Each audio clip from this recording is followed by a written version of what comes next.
In this video, we're going to explore how you can use the alert box in JavaScript.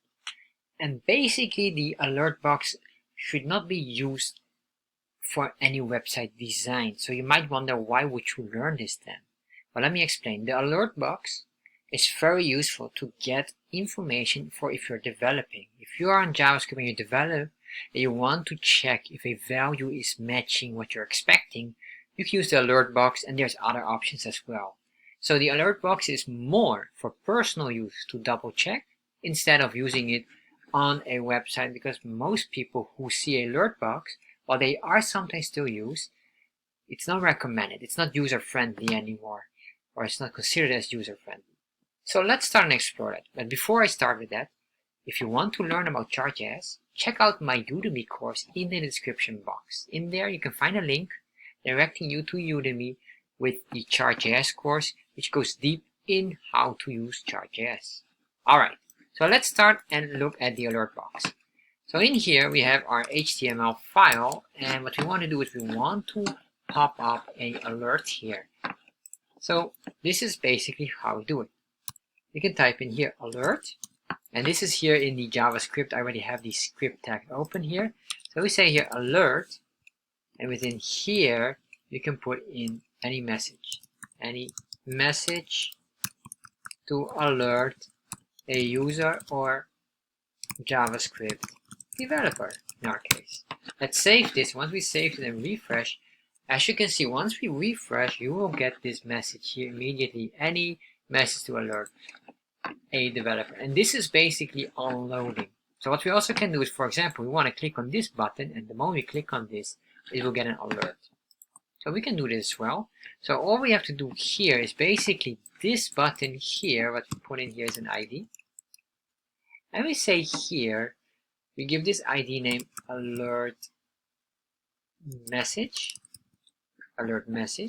Alright. So in here we can now start to put on this. So what we have to do then first is communicate HTML with JavaScript, which is here in the alert. The ID is here, so we're going to create or get this ID, understanding the moment we click on this ID, do something else. So we say here the following. We say here we are going to put in alert or const, and as for constant alert message, which is the ID here, or well, this is any variable you can give it. And then we say here document dot get element by ID, and in here we can put in the alert message. Alright, so basically the moment we click on this, it will be triggered. So what do we want to trigger? Well, we want to trigger this. The moment we click on this, we say here add event listener, and in here basically we're going to say the moment we click, so if we click on this button here, trigger an event, trigger alert event,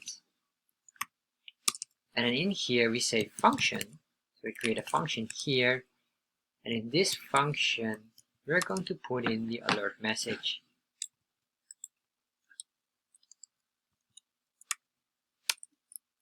So we have this alert message here.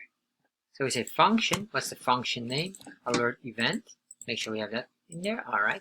So the moment we have this, we save this now, we refresh, nothing happens. And if we click on this, you can see now any message alert event. Alright.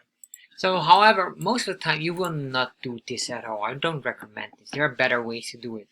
However, let's say you want to check if a value is correct. So we say here, we can put in another const, and this const, let's say sales, and this contains a message or a variable. Let's say sales of today is 100 items, or whatever, 100 items sold, anything you want. So we can put in here, and then if you want to double check our alert, which is quite common, you can do with alert, and there's other options as well, like console log. It's one of my favorites to use.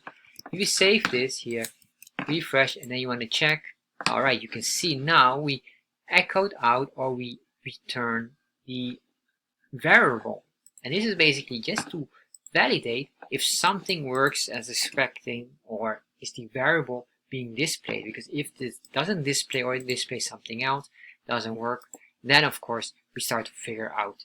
So this is more for developing purposes than for user friendliness. So if you like videos like this, subscribe to my channel. And if you have any questions related to this video, put them in the comment section below.